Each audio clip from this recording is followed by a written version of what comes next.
Good morning everybody, welcome back to Cilinix Crypto. Hope you're all doing great, hope you had a great weekend and welcome to this new video on Singularitynet and Agix. Wanted to do a full technical update on that. We'll also include the fundamentals of course, but I've started to do some sort of a different structure in the videos. We'll just start with the technicals, start with what happened. Also start with what I said yesterday, because what I said yesterday is still very much in play right now. If you watch that video, it's completely valid still, and what I said would happen in this video is still happening right now. So I'll kind of do an update on that. Also talking about the fundamentals a little bit, because right now in the market, the biggest fundamentals are obviously, for Agix, it's mostly what Bitcoin is doing, and for Bitcoin, it's mostly the economic circumstances in the world and what's happening with the dollar and that type of stuff.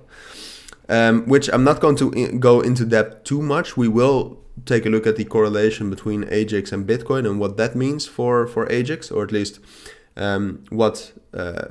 why it matters for Agix what Bitcoin is doing. And apart from that, to kind of talk about that before diving into the technicals, the AI narrative is still at play, I think, but it's been dormant for quite some time. I think partially because we were, the reason partially for why we were bullish like this was the AI narrative, and that's obviously one of the big reasons why Agix has this much momentum right now. But I don't think it will be as strong as what we've seen, even though some of the biggest developments in AI are still coming out. But alright, now that we talked about that, let's dive into the technicals. And before we dive into that, I do want to say that if you want to receive daily trading signals, check out the links in the description and the pinned comment. There you'll find instructions on how to join. Alright, so now if we talk about Agix, to get into the analysis, I want to say what I said yesterday. What I said yesterday is that, alright, we'll probably drop down to this level here at 48 cents. Major support level has that 50 EMA, 618 FIB, strong level altogether. Another FIB there as well, so you could bet your money on that we would go up from there. But what I said then is that if we found support there, that we would need to break above 52 cents in order for us to be able to still get up to 60 cents.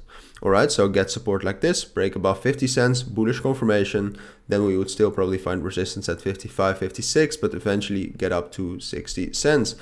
That was the main idea. Alright, that was the main idea. That's what I said yesterday. Not that this was going to happen, but this is what needed to happen to become bullish. Now what we did today is we actually did find support at 48 cents, but we only broke above 50 cents, which is not necessarily a bad thing, but it's not enough. Because right now, from this break retest, bullish break retest, at 50 cents, what we need to do is we need to from there break above 52 cents.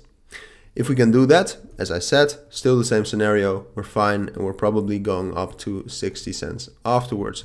It does depend on Bitcoin, it does depend on the interest rate decision in 2 days, but I'll keep you updated on that. Alright, in the upcoming few days and in the upcoming videos on Agix, I'll monitor that and I'll update you on that. So definitely check those out. But for now, this is what we want to do.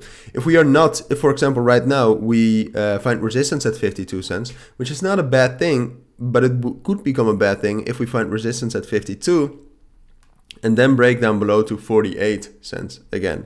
I hope it makes sense. If it doesn't, make sure to ask me down in the comments and I'll try to explain it a little bit more easy.